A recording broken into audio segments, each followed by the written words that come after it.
From Trackside Publishing, this is Riding the Rails, a history of American freight train riders. Episode 1, The Search for Dan'l Boone, lost leader of the freight train riders of America.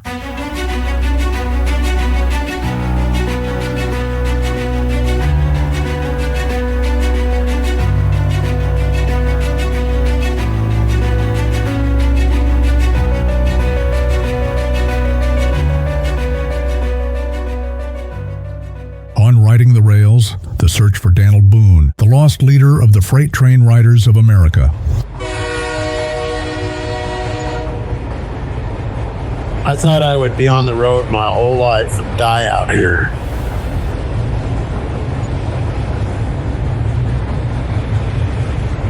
Yeah, no, I didn't become a preacher. They also said that I was a ranger at Glacier Park. Wasn't a ranger at Glacier Park. There was a code out there for years, and that code came from the Hobo days, and they just destroyed that code. They had no code anymore, but they kill each other over food stamps. They'd kill each other over nothing because they looked at them wrong or something.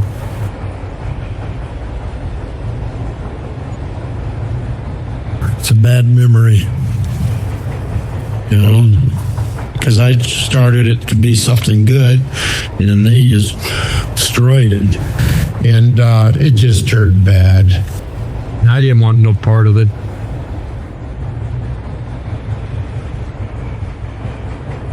And for some reason, everybody feared me. I don't know why.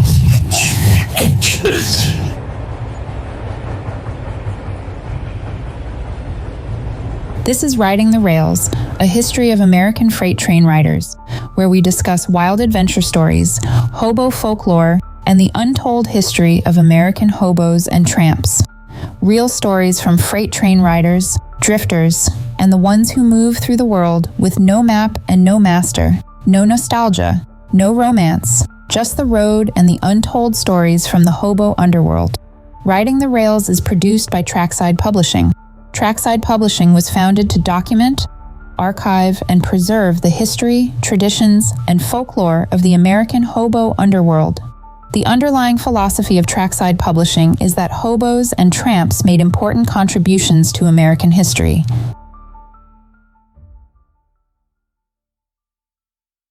Today, we're talking with a true voice of the rails, Dan'l Boone, who's preserved the truth and grit of hobo life.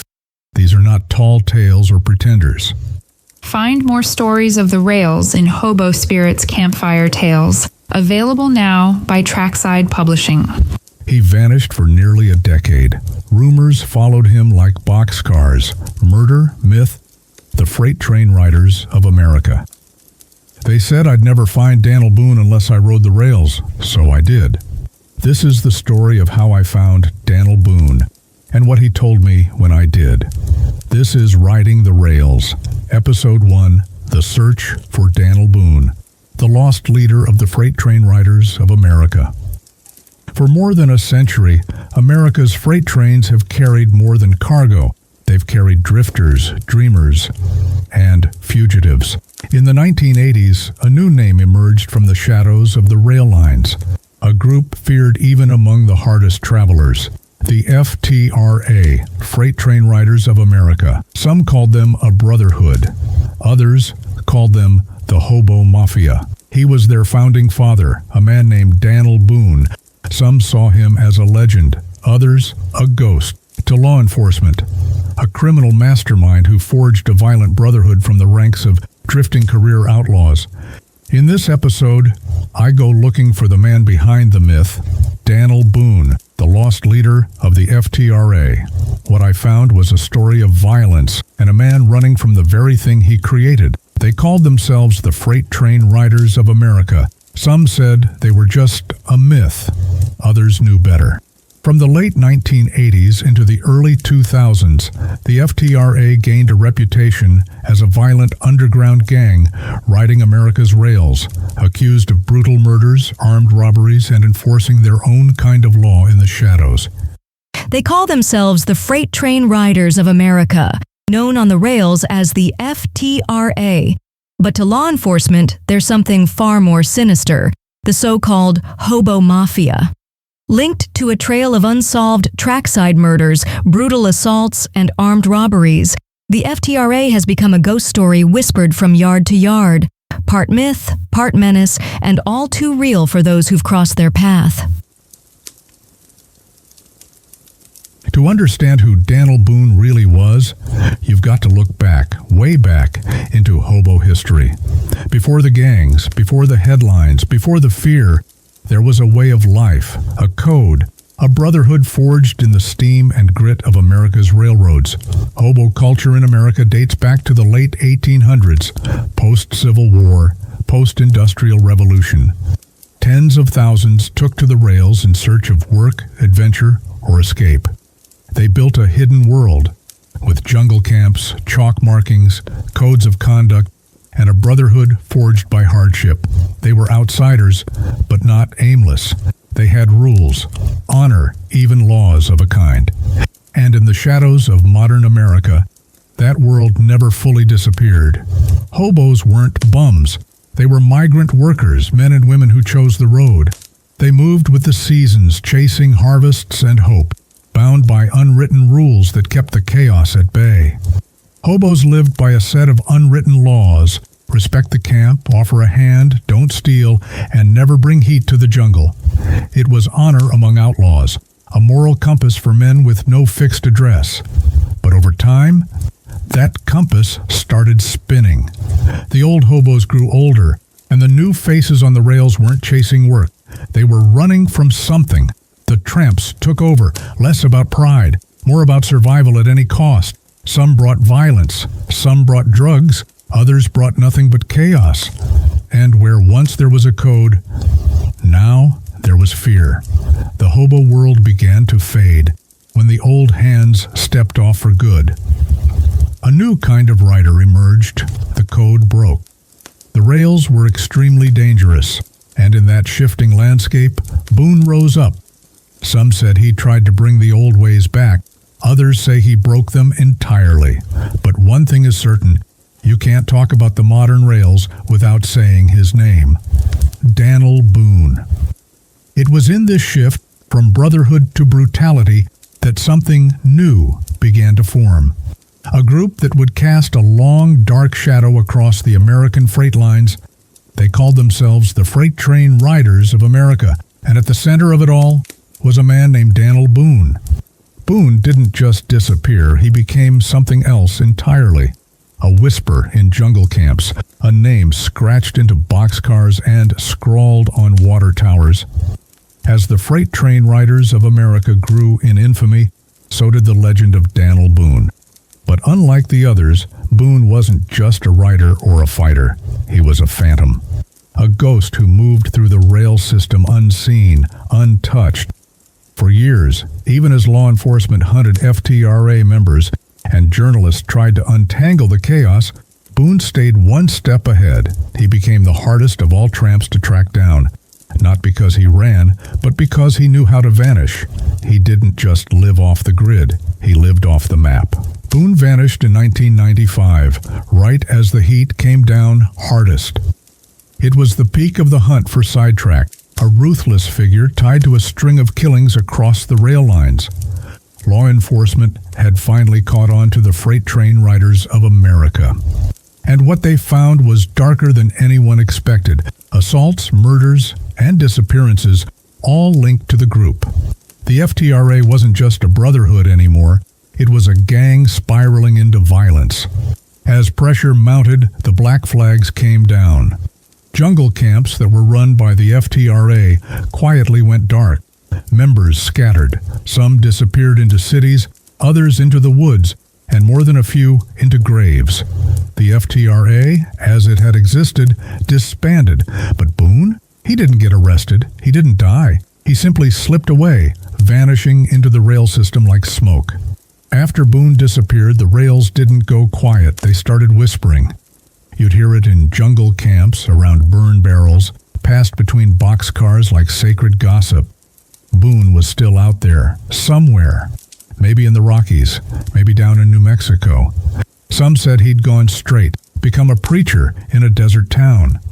Others swore he was living off-grid as a forest ranger, watching over a patch of wilderness like some ghost with a badge.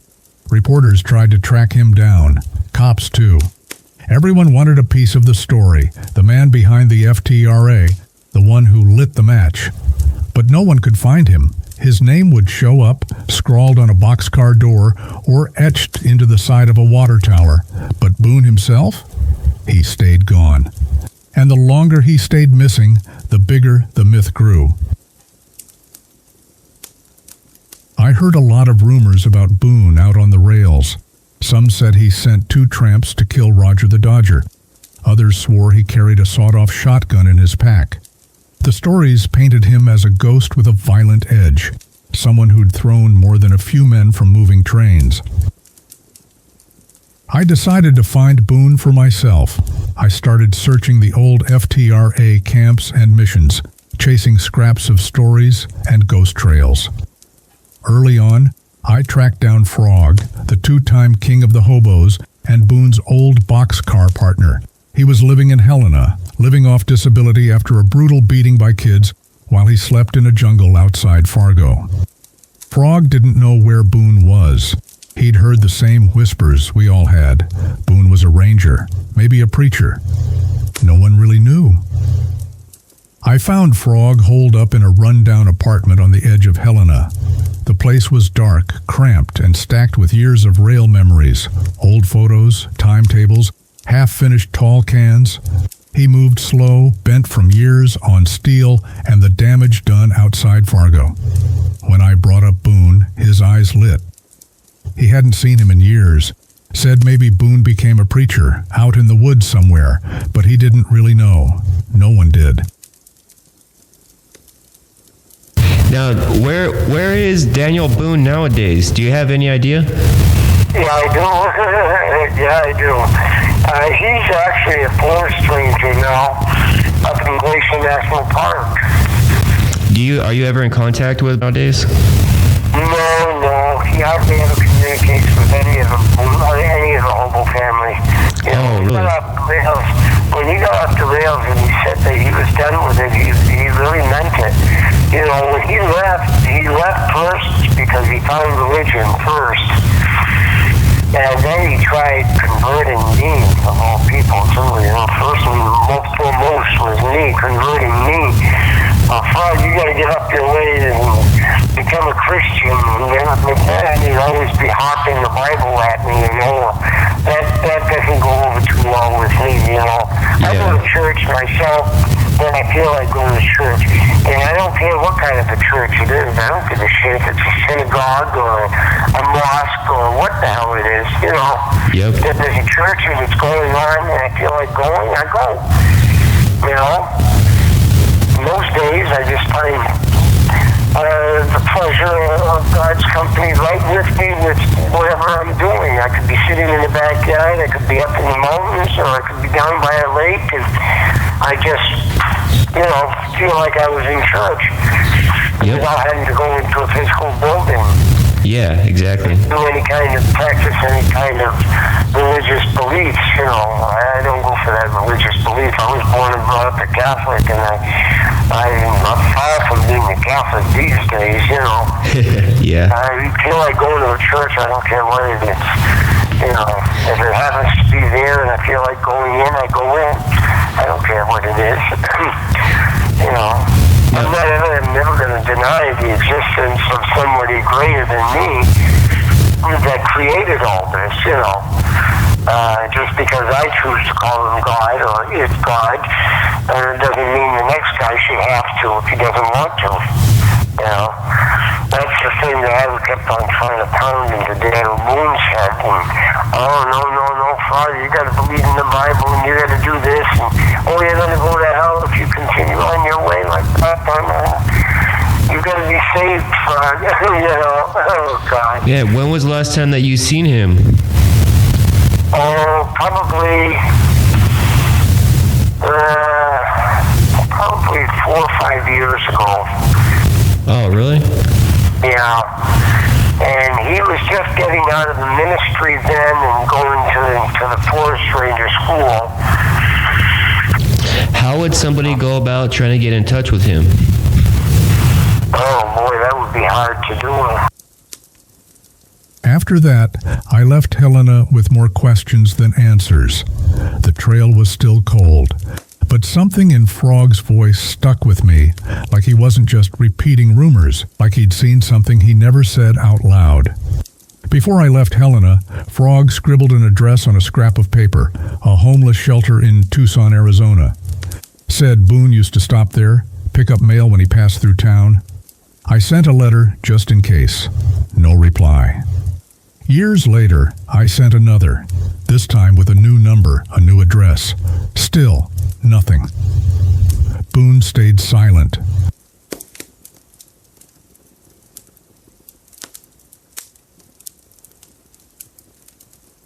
The trail to Boone was faint.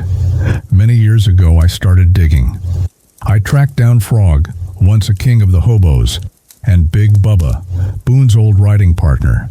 The stories were fragmented. Boone was part preacher, part forest ranger. A man who lived in the margins, always moving. No one could say if he was alive or dead. The trail led me to Dante, another king of the hobos. He knew Boone, respected him. And while the details were few, one thing was clear. Boone was an outdoor man. He kept camps across the country, living off the land, staying ahead of the noise. Dante didn't know if Boone was still alive, but he hadn't heard of his death either. Out here, sometimes, silence is the only clue a man leaves behind.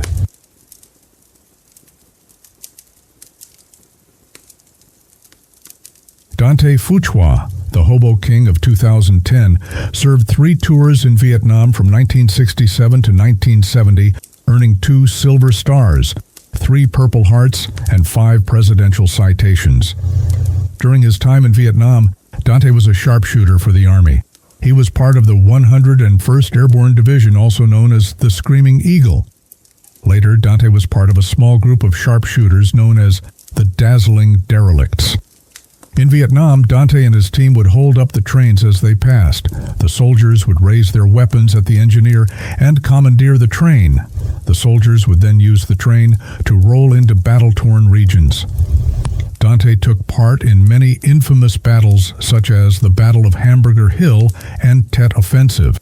In 1969, Dante was captured by the North Vietnamese. The United States government listed Dante as Missing in Action, MIA, for 187 days. When Dante finally killed his captors, he had to travel through the jungle for 5 weeks to get back to American lines.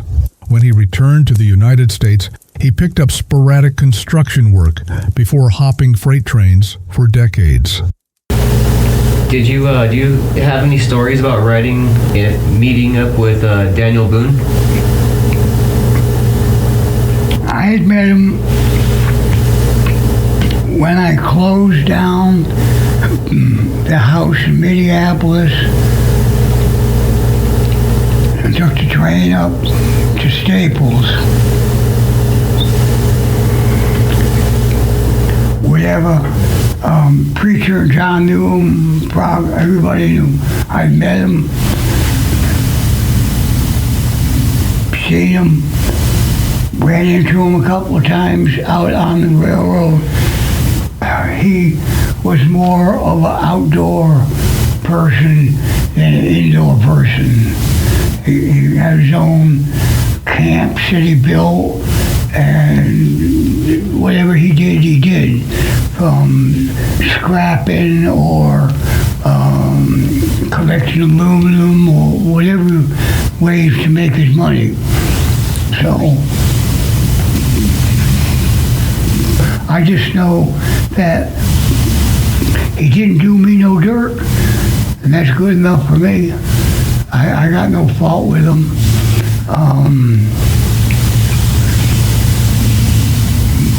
Per se, he was an outdoor person, and that's life, and that's the beginning and the end, I guess. I don't know if he's even still alive today.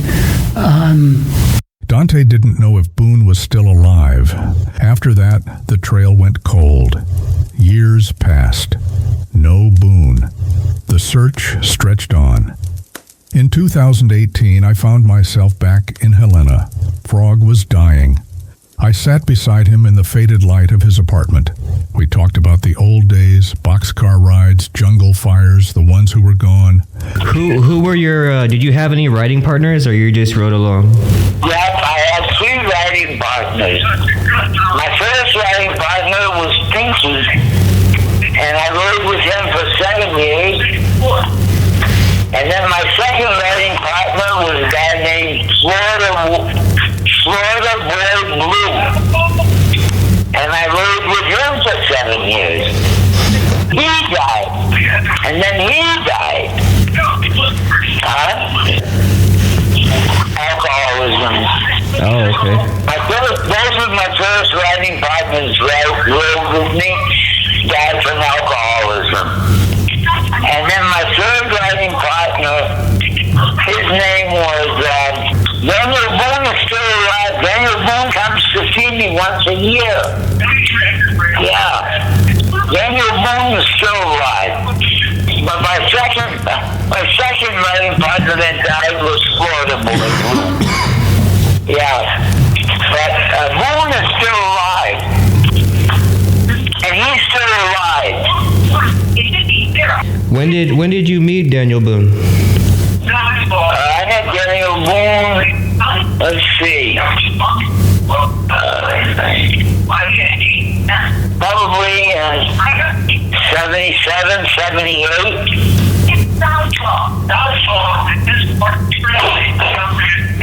Did you meet him out riding? Yeah. And he was an on-the-road trick. Nobody wanted to be around him. But I still, being a Catholic, you have to love everybody. Frog said he met Dan'l Boone in the late 1970s. Boone was already feared then. People cleared out when he showed up. He had a reputation even before the FTRA. But Frog didn't scare easy. They hit the rails together, running the high line from Havre to Minneapolis, staying low, moving fast. For 7 years, they shared boxcars and jungles. Boone rarely spoke. When he did, it was sharp, controlled, like he was always watching. Frog died 10 hours later. In the final hours of the King's life, he drifted in and out, recalling the old days, the endless freight lines, the cold nights under bridges, the faces of tramps long gone. His voice was faint, but when he spoke of Boone, there was clarity, as if, even at the end, Boone still loomed large. Dante died less than a year after Frog. One by one, the old-timers were clearing out. The last living links to the myth were vanishing, but Boone, according to Frog, was still out there. The trail was colder than ever, but I couldn't let it go. A week later, I sent a third letter to the shelter in Tucson. Same place, same name, new address. I had to try again. 2 years passed. Nothing. No letter, no word. Boone was a ghost again. I'd given up. Most of the old tramps were gone. The rails were quiet. There were no leads left to follow. Then one night, the phone rang. It was him, Boone.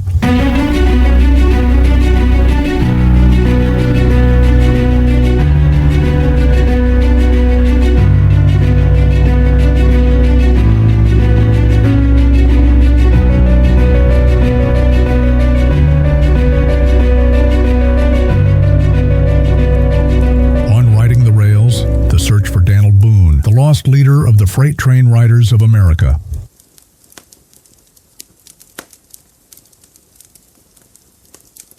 I couldn't believe it was him. The voice on the other end asked who I was. He'd received every letter I'd sent to the shelter. He just wasn't ready, until now. Boone had nearly died from COVID. Airlifted out of a hidden camp, he spent weeks in the hospital. When he pulled through, he made a decision. It was time to talk.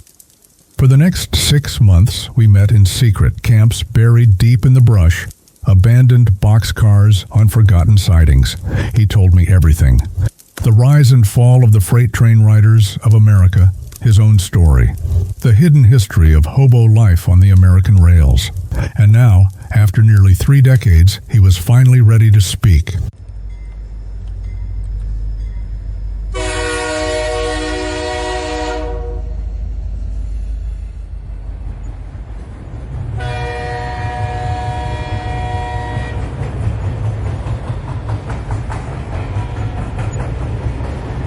Find more stories of the rails in Hobo Spirit's Campfire Tales.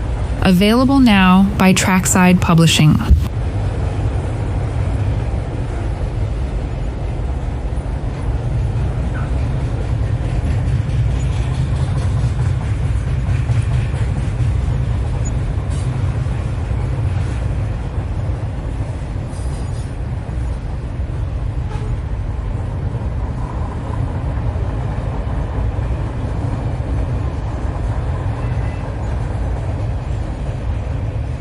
Most people that have names, like Frog, Bubba, all that, that's their road name. My name is Dan'l Boone. I had spent years chasing his name across graffiti-covered boxcars, dead-end leads, and campfire rumors. From Helena to Tucson, the trail had always run cold. But now, sitting across from Boone himself, I realized the real search was just beginning. We met at the edge of a forgotten junction where the trees swallowed the light, and the only sound was the echo of passing trains. He had agreed to talk cautiously. We sat beside a low fire, wind catching the smoke, the smell of creosote thick in the air. He didn't look like a ghost. He looked like someone who had seen too much and said too little for too long.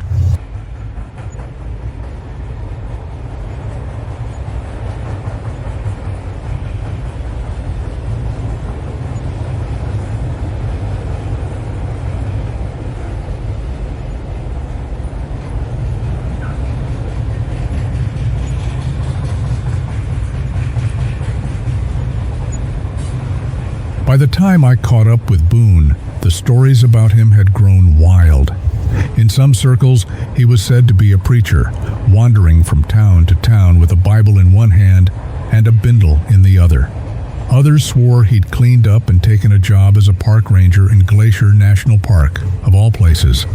Out there, truth and rumor live in the same boxcar.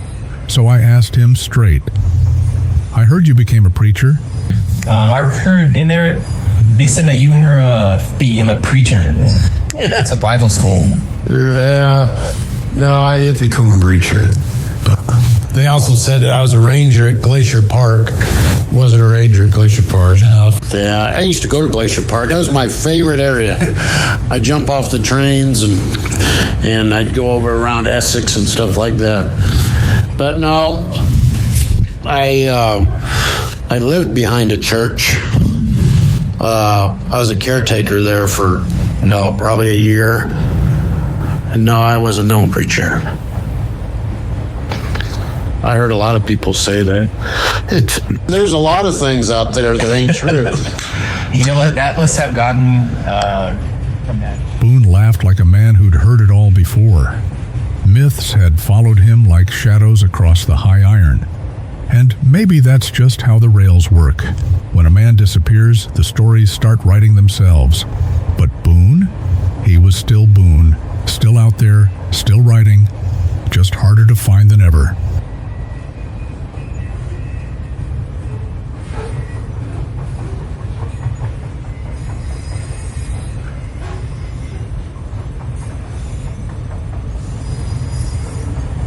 The letters I sent, 3 in total, sat tucked away somewhere in the margins of his life, unopened or maybe read in secret, reminders of a world he had walked away from.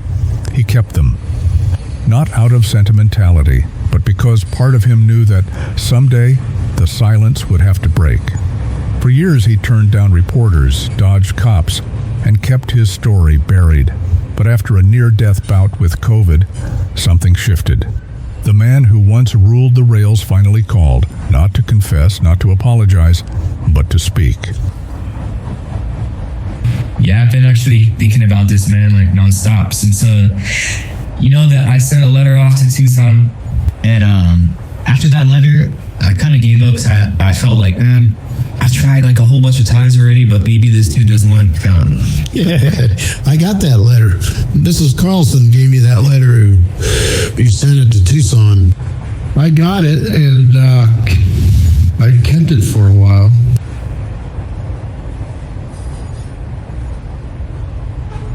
Looking back, it's clear those letters were more than just pages. They were lifelines cast into the dark, unanswered, not because he didn't care, but because he wasn't ready. Boone lived by a code: don't talk, don't trust, don't look back. For nearly 2 decades, that code held. But something about nearly dying alone in the woods must have made the silence too heavy. When he finally called, it wasn't just a reply, it was a reckoning. All those years of myth and rumor, and now the voice on the other end of the line was real. The story wasn't over. It was finally ready to be told.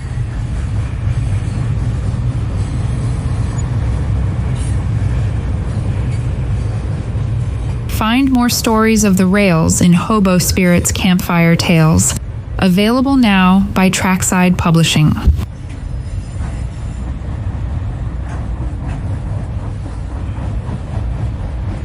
Two weeks after we started writing, I asked Boone something simple. What is a hobo, really? Out here, words like hobo, tramp, and bum aren't just slang. They're badges. They tell you how a man lives and, more importantly, how he survives. Boone didn't give me a textbook answer. He gave me a slice of the past. The kind that stings a little and smells like smoke, sweat, and rusted steel. Then he leaned back, cracked a smile, and said, Hobo? Well, it was a different era back then. I mean, the hobos that kind of faded out. I mean, there were some older hobos that were still running around, but when I was out there, they would say a hobo would go out and get a job and ride the rails. The tramp would not ride he would ride the rails and would not work.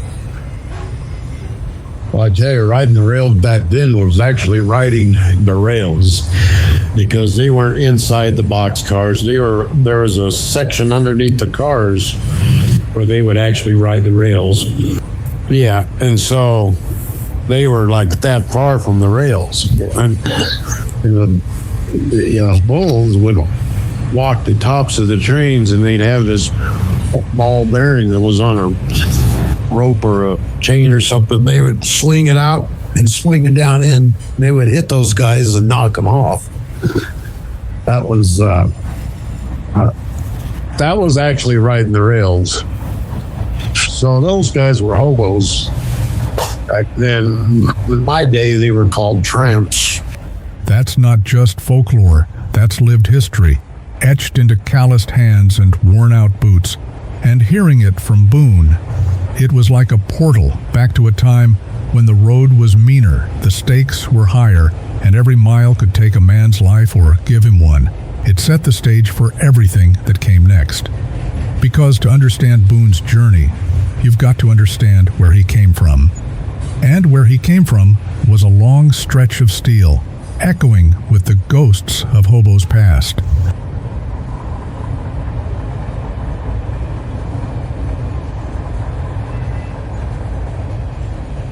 In the early days, the rails were alive. Tramps, hobos, and rail riders flooded the yards. Every train had riders. Every jungle had fires burning. The grainers and boxcars rattled with the weight of bodies tucked beneath tarps and curled under blankets. You didn't ride alone. There were always others. It was a roaming nation, thousands deep, spread across the steel lines of America. There's tons of people riding back, because you can be on Like in Spokane, underneath the bridge, you camp out there, sit there and wait for your train to actually pull up right to you. And there's many times getting on piggyback trains, tractor trailer on a flatbed, but there'd be 50 people on the train, you'd have you go around a corner, you just see tons of people. And it's just different back then. Boone remembered those days like a man recalling a lost world.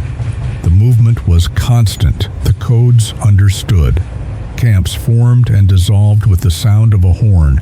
The tracks were full of voices, laughter, fights, and songs. That era was gone. The crowds thinned. The old heads disappeared. What was once a society of outcasts became scattered ghosts drifting through quiet yards and empty towns. The rails kept moving, but the people had vanished.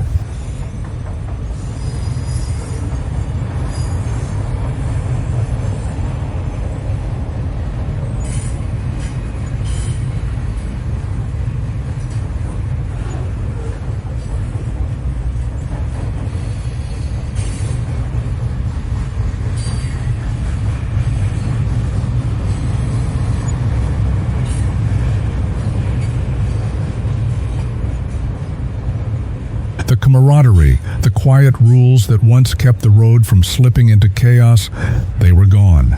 In their place, desperation, addiction, and a new breed of traveler who didn't care for the code.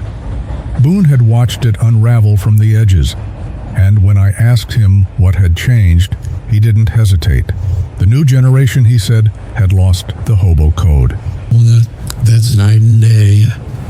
They had no code, and the young people, no code at all. So the old code in the old days was, you left, there was always cooking gear or something in a jungle. There was always blood left for the next guy. The camp was clean, so you didn't have locals on and lining. Today, they'll piss and shit in their old camp, and there's no firewood left. If there was any shafts made in there, they murked their shacks down for firewood. Camp etiquette, they always yelled before you came into somebody's camp. They didn't do penalty for it. It's just so hard to try. How you doing? It's like, who in the country are you? You go to a campground today, they don't even have camp etiquette. They just walk right through your camp. Everything's different today. No respect anymore. There's no respect, none. Then you got the locals, the kids that think just because you're on the rails that you're some bum. That's what happened to Frog. Calling him mom and they beat the shit out of us. Boone had watched the landscape change. The jungle camps that once pulsed with unspoken order were now scarred by violence and fear. The old heads were gone. The newcomers didn't know the code, didn't care to learn it. Respect gave way to chaos. And it wasn't just the tramps turning on each other. Locals, too, had grown colder. Cities tightened up, cops cracked down, vigilantes started taking justice into their own hands. Frog, twice king of the hobos, had been beaten nearly to death in a Fargo jungle by a group of teenagers. No one stopped them. Boone carried that memory like a scar. The rails had changed, and not for the better.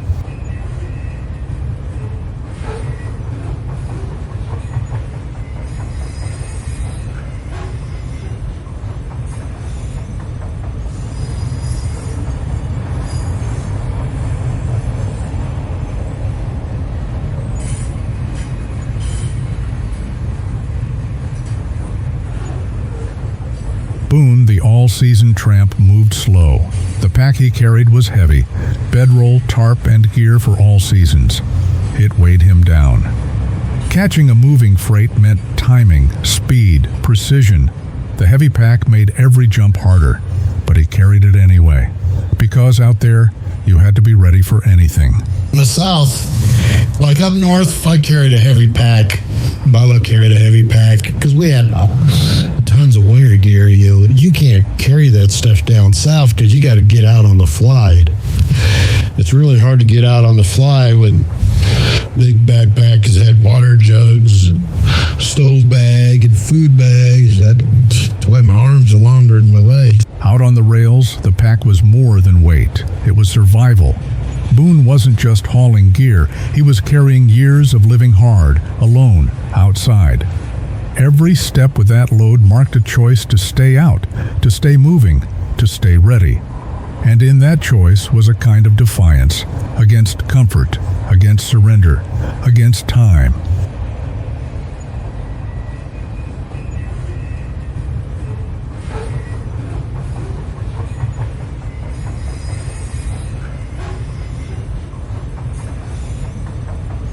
Find more stories of the rails in Hobo Spirit's Campfire Tales, available now by Trackside Publishing.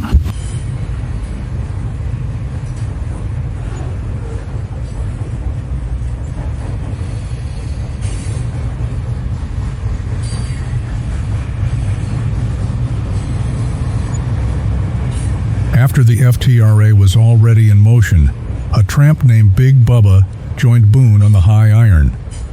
Bubba quickly became more than a fellow rider. He was the vice president of the FTRA and Boone's closest companion on the rails. Together, they logged thousands of miles, built a reputation, and shared more stories than most folks live in a lifetime. But one night, somewhere deep in a Montana winter, that bond was sealed in the kind of memory only freight train riders carry. Big Bubba. Yeah, me and him rode occasionally on and off. He was FTRA. And he was what you call the vice president, I guess.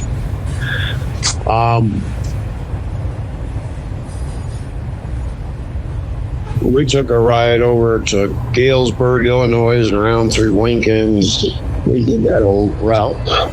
But Bubba, he was a big guy. He was probably 6'5", got big, long, red beard, blonde hair. He lost that beard one winter. We were up in eastern Montana, and it was freaking cold. It was terrible cold.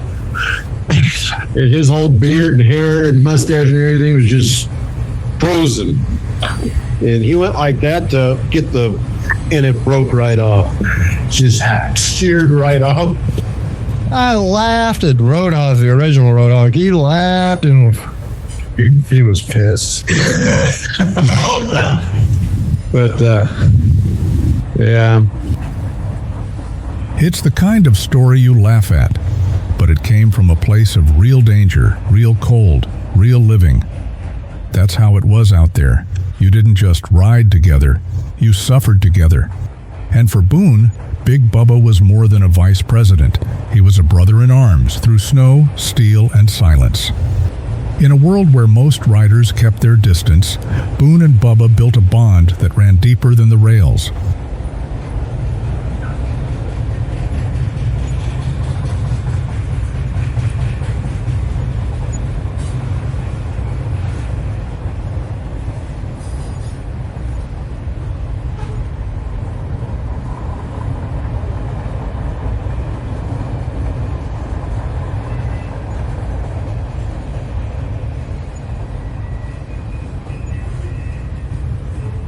Life on the rails isn't just outlaw poetry, it's dangerous. Every mile carries risk. Steel wheels don't care who you are. Boxcars don't offer mercy. Hobos die out here every day, some in silence, some without a name. Boone had been riding long enough to know that. But even for him, there was one ride that nearly became his last. All the tunnel. Me and Bubba were coming from Lincoln, and we rode Lincoln, Nebraska. That's a hot yard. Rode into Denver. That's another hot yard. Well, both of us got really heavy backs. We couldn't stay in the yard. It was getting we figured, we hid all day long, and it's getting close to dark. But here comes the train, and so it stopped on the curb. I said, Bubba, there's a grain car, but it's like 60 cars up. We got to run. And we're running with all this stuff. Bubba's get behind me, can't run as fast.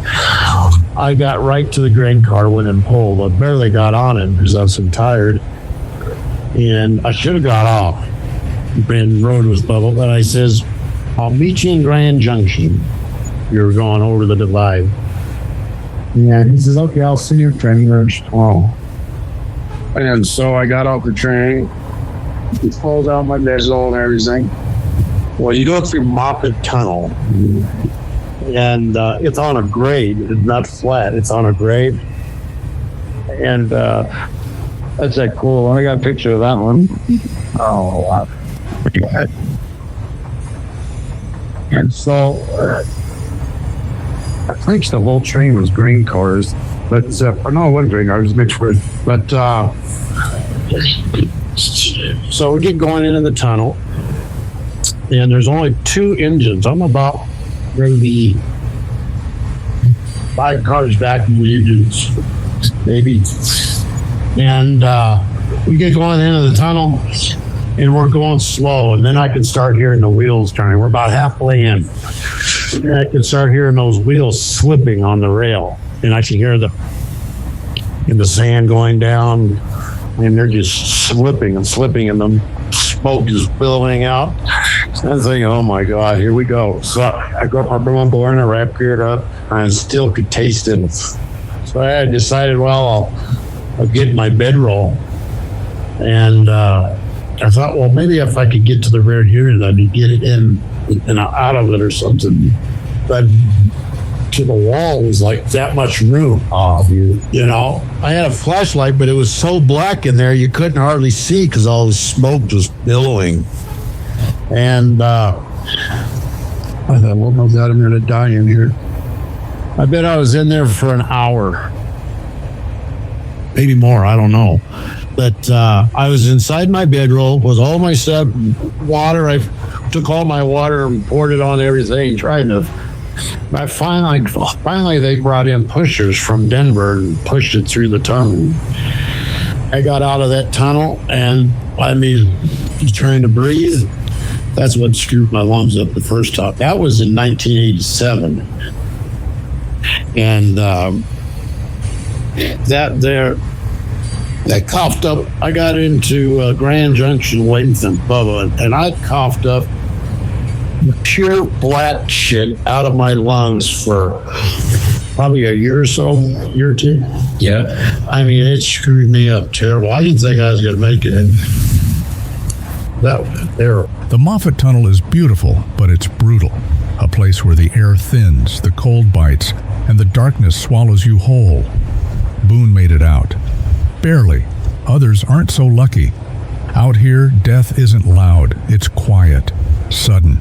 And for every hobo carving their name into the side of a boxcar, there's another whose journey ends in the shadows, without a word.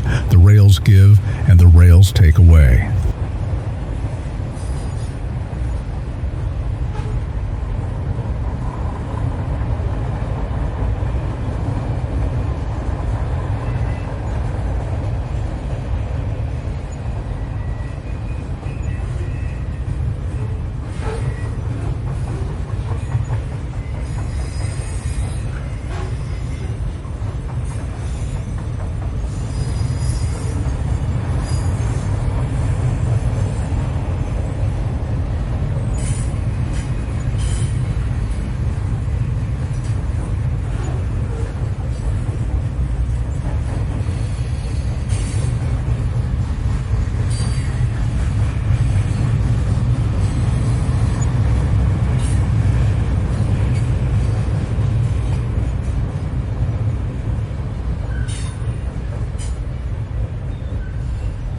Every drifter has a beginning, a moment when the rails first call out. For Boone, it wasn't about rebellion or escape. It was about freedom, raw and untamed. I asked him to take me back to that first ride, the moment it all began. Well, it was funny because I had hitchhiked into Cheyenne, Wyoming, because I'd hitchhiked previous all over the country. I've been on the road all my life, but I hitchhiked into Cheyenne. I couldn't get out. The cops kept stopping me. Couldn't get out on the thing and everything. So I was walking down the interstate, and the bridge passed over the yard there, and I seen a couple guys down there. And I yelled down to them. They said, "Yeah, come on down." And they were brewing up hooch, homemade wine.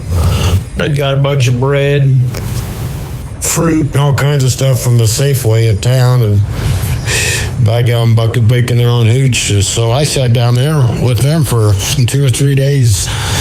It says, "You ever ride train?" I said, "No." He says, "Well, come on, let's go." And so I went. We rode up to Montana, and they never looked back. Yes?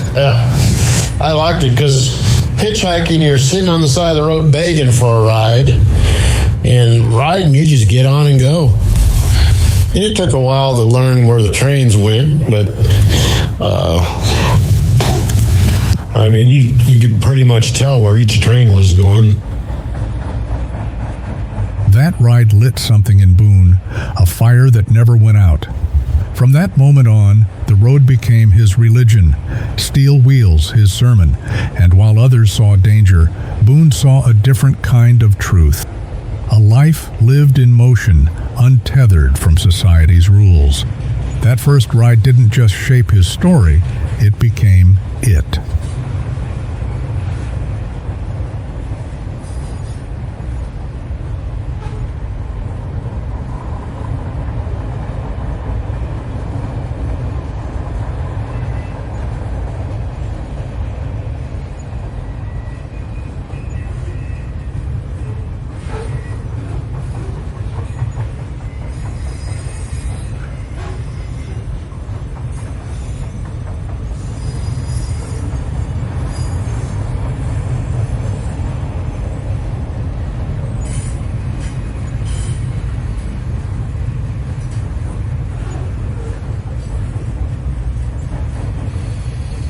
Boone got quiet.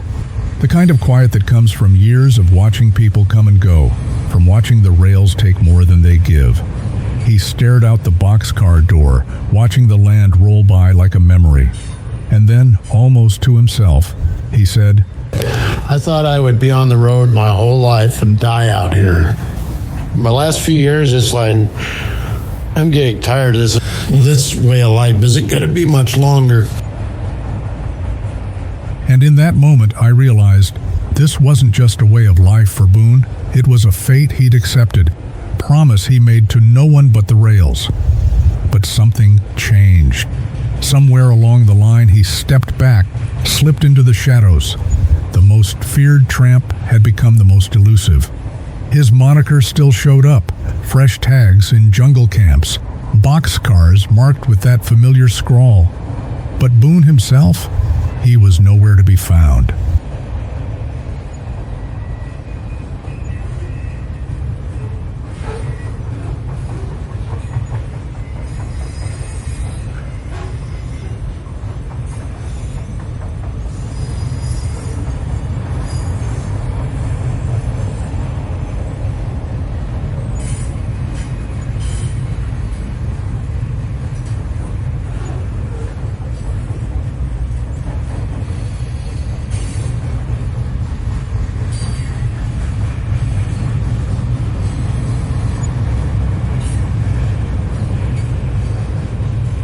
By the time I finally sat across from him, Boone looked nothing like the myth.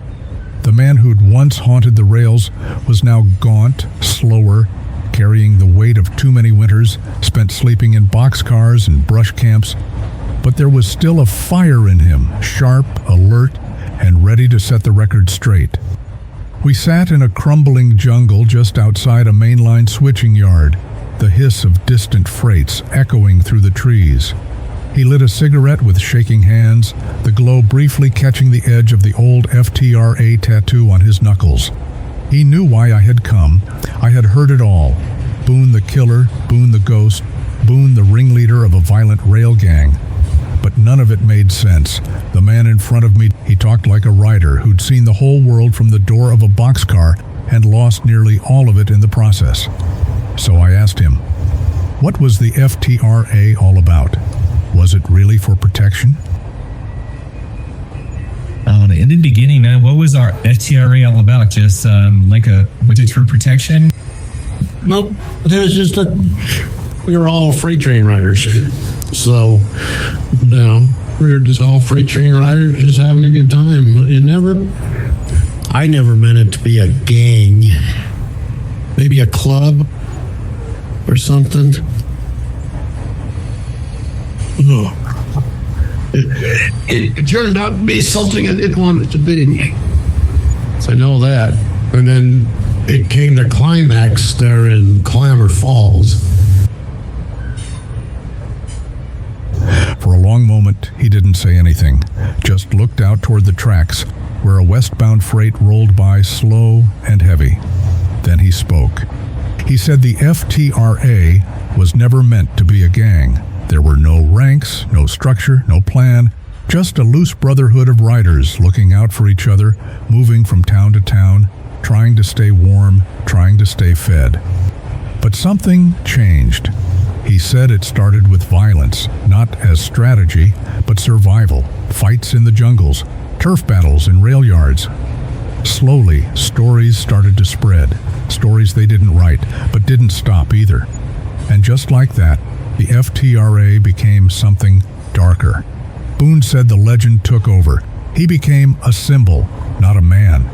People started blaming him for things he never did. Others started doing things in his name. He never tried to stop them. He just kept moving. By the time the law came hunting the FTRA in the late 90s, it was too late to set the record straight. So Boone disappeared. He rode out into the high desert and vanished into the brush. Let the myth carry on while the man tried to survive.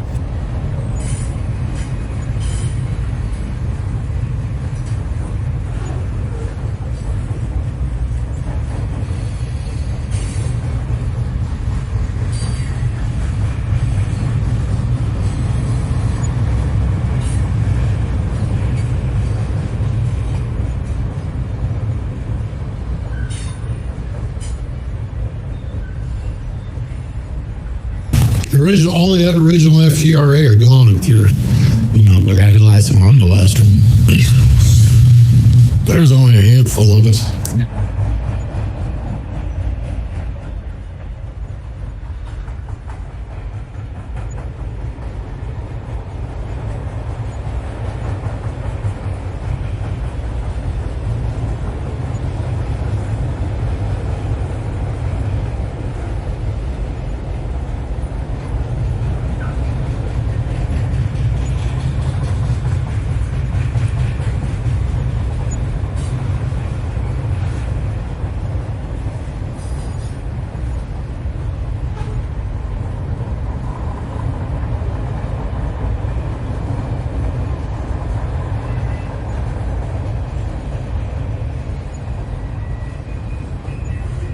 Boone went on to tell about the day the FTRA started and shut down the rumors of where the gang began. There are many theories on how and when the FTRA began, and Boone set the record straight decades later. Boone leaned in, his voice steady, stripped of myth. He spoke of the day the FTRA truly began, not in some dark bar room or hidden jungle, but between a handful of riders on a stretch of track, just talking.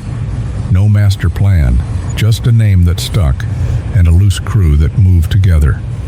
Over time, the stories warped. Murder rings, secret chapters, organized crime. Boone shook his head. The truth was simpler.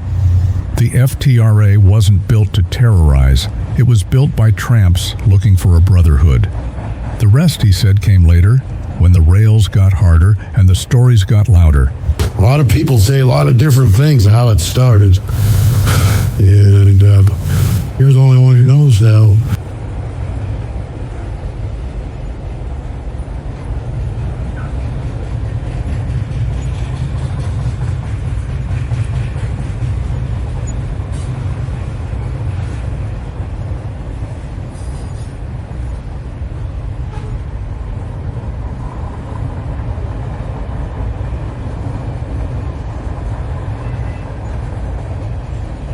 By the mid-1990s, the rails were changing, the old routes were tightening, and security was ramping up. When Burlington Northern merged with Santa Fe, it signaled the end of something. For Boone, it was more than a corporate deal, it was the death of the old freedom. The new railroad wasn't just stricter, it was hostile. And Boone, once king of the high iron, felt the grip closing. Well, Burlington Northern, when Santa Fe merged Burlington Northern, I knew that was the beginning of the end right there, because Santa Fe was notorious for 30 days. Oh, yeah. You know, you ride up through here, through Flagstaff, this was all Santa Fe country, and you were going to jail. And if you got caught again, you were going in for 90 days. Boone didn't take to the changes. The crackdowns, the cameras, the rail cops in bulletproof vests. It wasn't the railroad he knew. He'd spent decades slipping through switch yards, sleeping under bridges, living by the rhythm of freight schedules. Now, everything felt different, controlled, watched. The steel arteries of the country had gone cold. So Boone drifted further out, into smaller towns, deeper woods, more forgotten places. The system was closing in, and he wasn't about to be caught in it.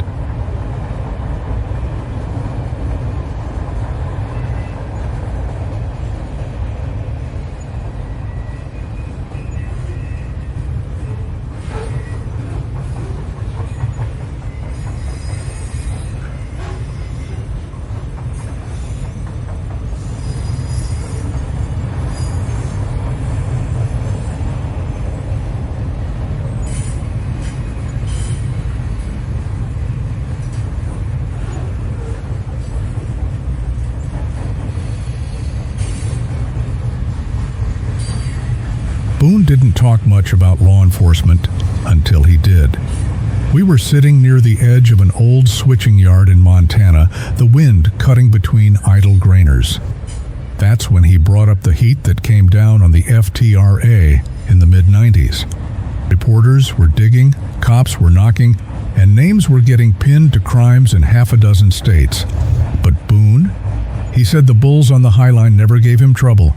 He knew them all by name. They'd wave him through or share coffee on cold mornings, said he kept things quiet when he could, knew when to disappear. It wasn't respect exactly, more like a truce. And when the crackdown came, that history kept him insulated just long enough to vanish into the dark. After it blew up, and FTRA was getting really hot with the police, because Burlington Northern, they were asked all the time about me and the FTRA, and they said that they had no problem with us up on the High Line. You know, 'cause I knew all the bulls all the way across. And I never had an issue with those guys.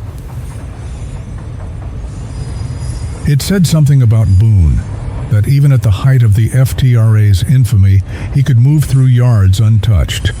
While others were chased off, cuffed up, or buried in unmarked graves, Boone slipped past the noise. He wasn't just surviving out there, he was navigating a world most had lost the map to. The rails were changing, but Boone had already memorized the old language. And somehow, even with a gang at his back and a legend forming around his name, he stayed one step ahead of the law and one step deeper into myth.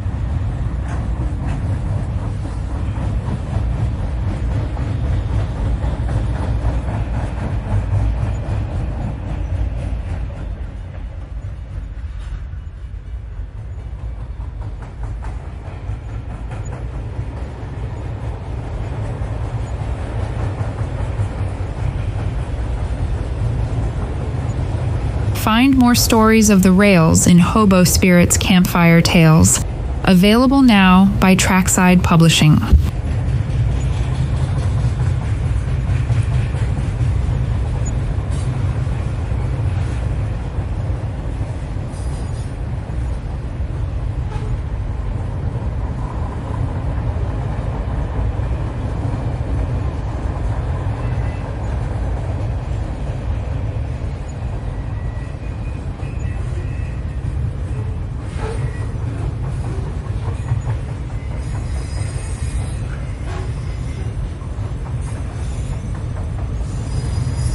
the mid-90s, the pressure was at its peak.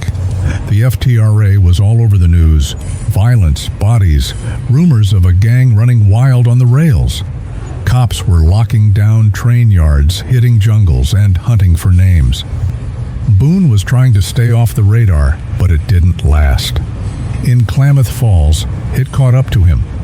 The train had barely slowed when Roger the Dodger, a legend among railroad bulls for pulling riders off moving freights, yanked Boone off a grainer. No warning, no time to hide. He was cuffed on the spot. They held him for a week. No charges at first, just questions.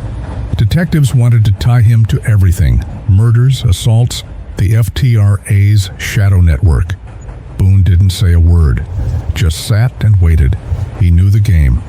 But that week behind bars stuck with him. After Klamath Falls, the rails were different. The bulls were meaner. The heat never let up. And Boone started to feel the road closing in. It was like when I went into Klamath Falls, Oregon, and me and Kat, she was girlfriend at the time, and dog, German Shepherd, and we rode in, and this is Roger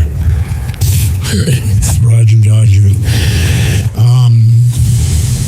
When he seen my, he just turned white, you know, and I didn't know why. He was very scared of me. I don't know why.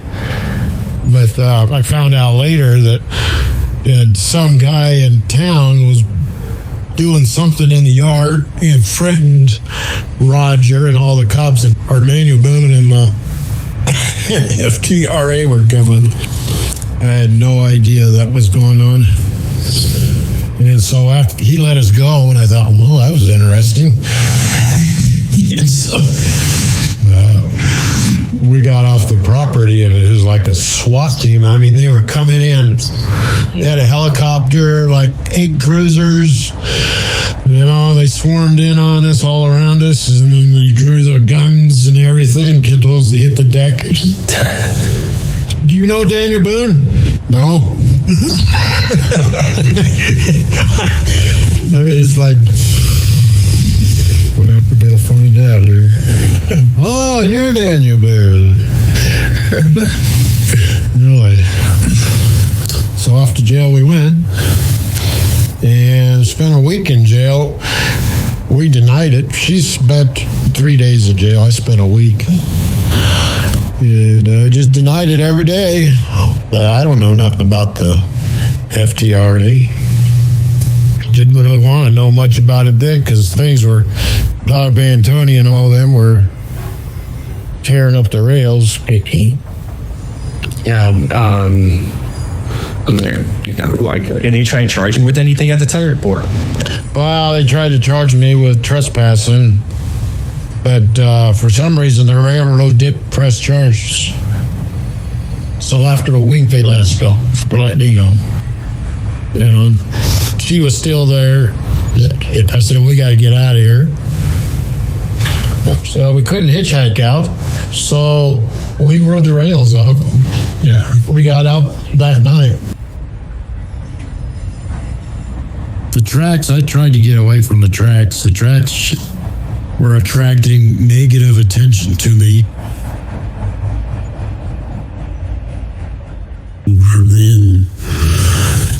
And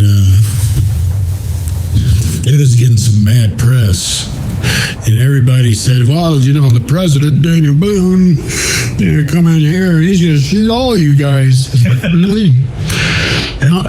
Unbeknownst to me, you know, I didn't know anything about it. That's because some guy, I don't even know who he was, saying that the FTRA and the president, Dan'l Boone, was coming to playing with balls and kill Roger Dodger and take out the police department. Yeah. Really? Are you serious?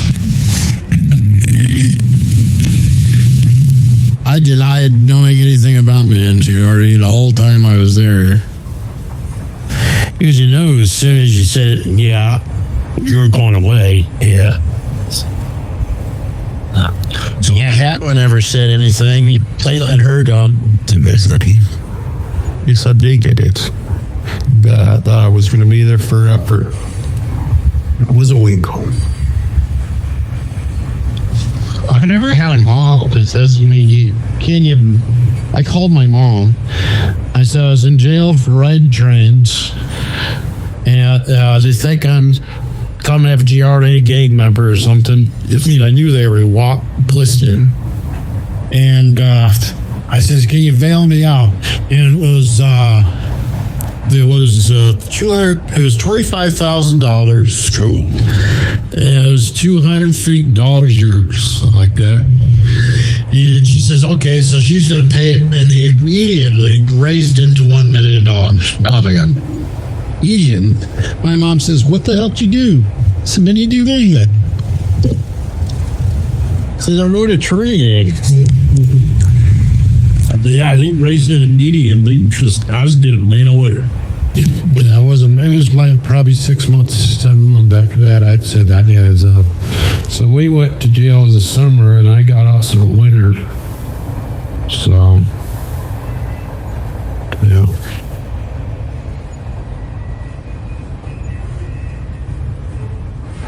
When Boone got yanked off the train in Klamath Falls by Roger the Dodger, the search was slow and deliberate.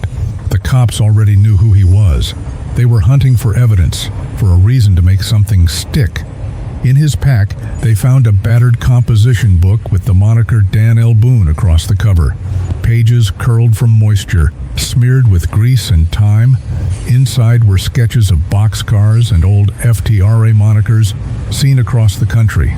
It was a personal ledger of the gang. It wasn't a confession. But it was enough to make the room go quiet, enough to tie a ghost to the rails he'd haunted for years.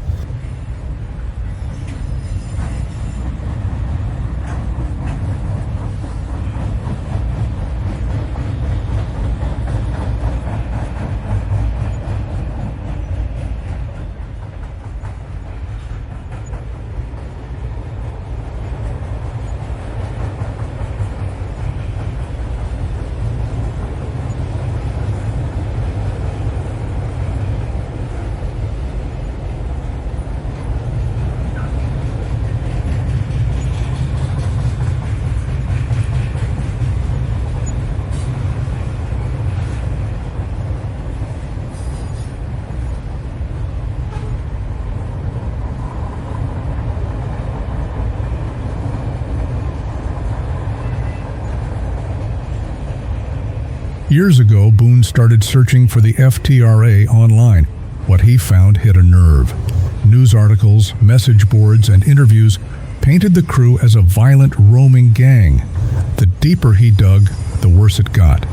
One name kept surfacing: Spokane officer Grandinetti. He'd become the go-to voice on FTRA, claiming expert status, feeding the public a version of the story Boone barely recognized. Boone didn't hold back. The mention of Grandinetti sent him into a tirade, sharp, relentless, laced with years of pent-up anger. He saw the cop not just as a badge, but as a storyteller who'd hijacked the myth and left the truth bleeding out by the tracks. For Boone, this wasn't just about pride. It was about erasure. He didn't build the FTRA to make headlines. What it became, and what people like Grandinetti said it was, were two different things. I've heard stories. I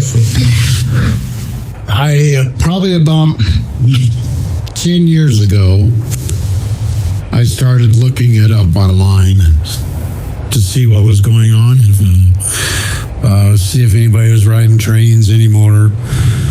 And man, the stories, holy cow. When that frickin' Ghirardelli or whatever his name is over there in Spokane. Grandinetti.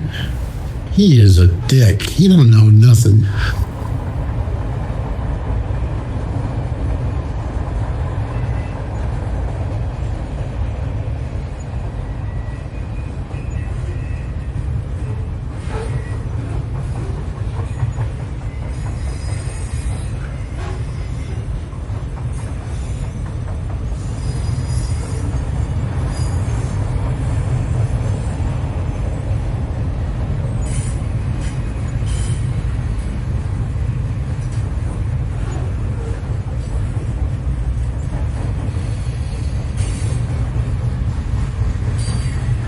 I'd heard what the FTRA had become, what it meant out there now, but I wanted to hear it from him. So one night, with the fire low and the rails humming in the distance, I asked him, "What do you think about it now?" I think it's a joke. Well, what they did to it, you know, a lot of those guys, it's just, it's a bad memory. You know, because I started it to be something good, and they just destroyed it. You know, those guys out there, they just don't care. And there was a code out there for years, and that code came from the Hobo days, you know, and they just destroyed that code. They had no code anymore, but I mean, they kill each other over food stamps. They'd kill each other over nothing. Because they looked at them wrong or something. Yeah, that look, it turned into a really crazy game. Yeah, they wanted to be like, there was some of them in there that were ex-bikers, you know, like Hell's Angels, Outlaws. There's a few of them in there. And it just turned bad. I asked Boone, "What do you think of the FTRA now?" He didn't even pause. "I think it's a joke," he said. "I created it to be something good, and they just destroyed it." For Boone, the Freight Train Riders of America wasn't supposed to be a gang. It wasn't supposed to be about fear, violence, or chaos.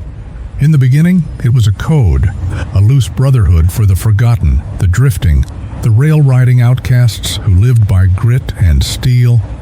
But what started as a vision of unity spiraled into something darker. As the FTRA's name spread, so did its reputation: bank robberies, bodies in the brush, and members who treated the code like a weapon. Boone watched the thing he built become a monster he no longer recognized. And so he did the only thing he could do. He vanished.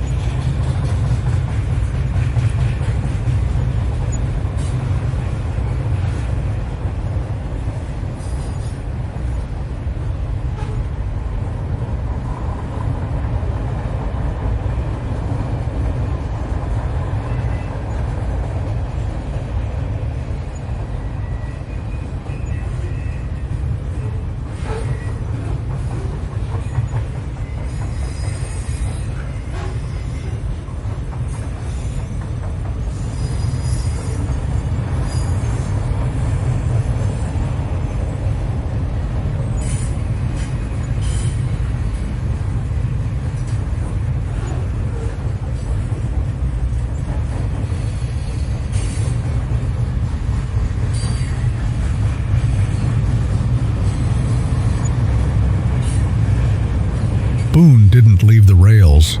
He couldn't. But when he dropped out of the FTRA, it was like cutting loose from something he helped build with his own hands. He wasn't chased out. He walked away. And the weight of that decision hit him harder than he expected. He told me that after he turned his back on the organization, the silence was too loud to ignore. We went on a big whiskey drunk after that. 6 months of drinking whiskey, all I got. Yeah. I tried so hard to become a wino, that didn't work. When Boone left the rails, he didn't fade quietly. He went on a long whiskey run, tried to lose himself in cheap bottles and broken mornings, said he wanted to disappear the same way the old world had, slow, messy, and without a sound. But even in the blur of it, the rails stayed with him. He couldn't outrun what he'd built.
Boone's time as president of the Freight Train Riders of America ended not with a bang, but under a bridge, crouched against the wind, waiting on a train. Cold to the bone, worn down from years on the run, he stood up, turned his back on the rails, and disappeared into the dark. That was his last ride. I got off the rails. I was in Havert, and it was January, or it was wintertime. And I'm sitting there by myself. It's colder than hell. The wind's blowing under the frickin' bridge. And I'm thinking, what the hell? Because I've been ready to get off the rails for a while. That says, I'm done with this shit. And so I took the train back to Shelby, the local, and then I rode down to Helena. When Boone turned his back on the rails, he wasn't just leaving behind steel and gravel, he was abandoning an entire way of life. He walked away from the code of the jungle, from the brotherhood of outlaws and loners, from the myth he'd helped create. He turned his back on the violence, the goon squads, the long nights hunched in boxcars with a sawed-off tucked under his coat. He walked away from the whispers of the FTRA, from the blood and fire that had followed them across the country. What he left behind was more than geography, it was a legend, and in doing so, he chose to live, not as Boone the Terror, Boone the Ghost, but as a man wounded and worn, searching for peace after decades spent on the edge.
Meeting Boone after all those years was like stepping into a ghost story that had finally answered back.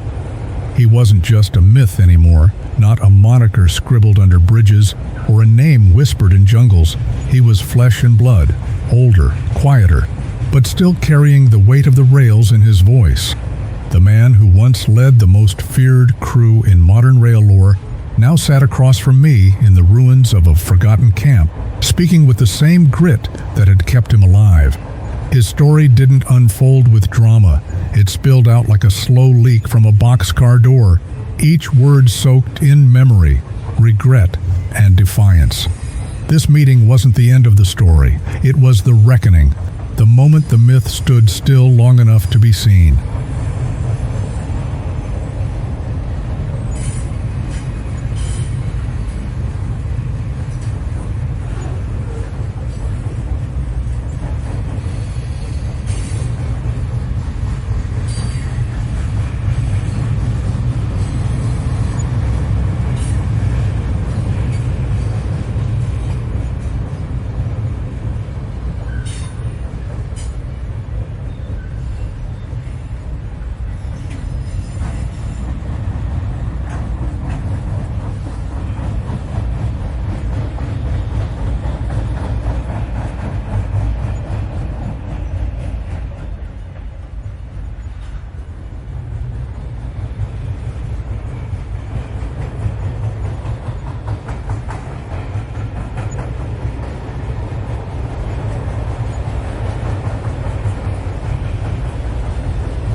Find more stories of the rails in Hobo Spirit's Campfire Tales, available now by Trackside Publishing.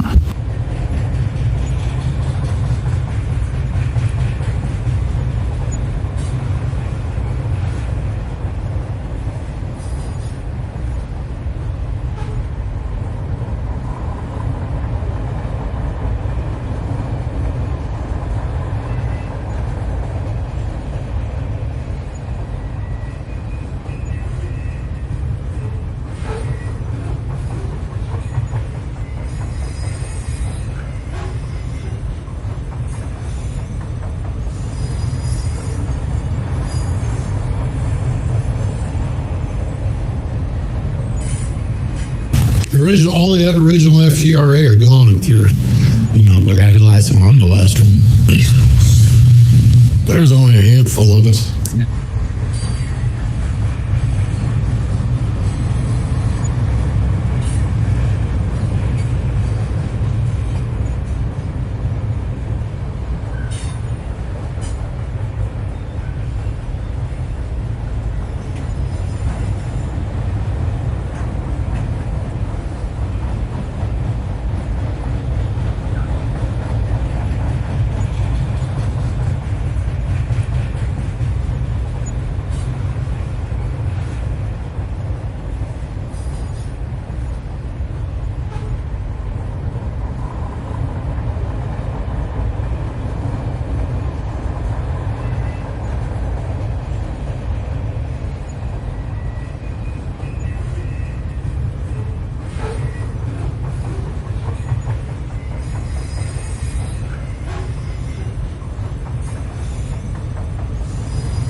A lot of people say a lot of different things of how it started. And you're the only one who knows now.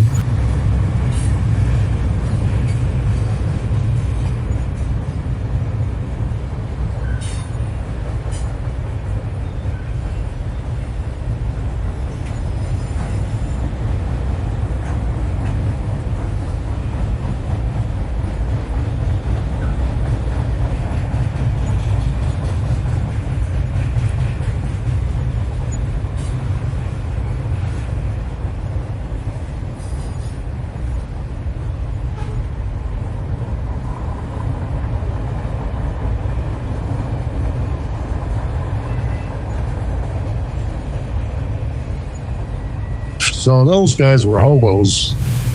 Back then, in my day, they were called tramps.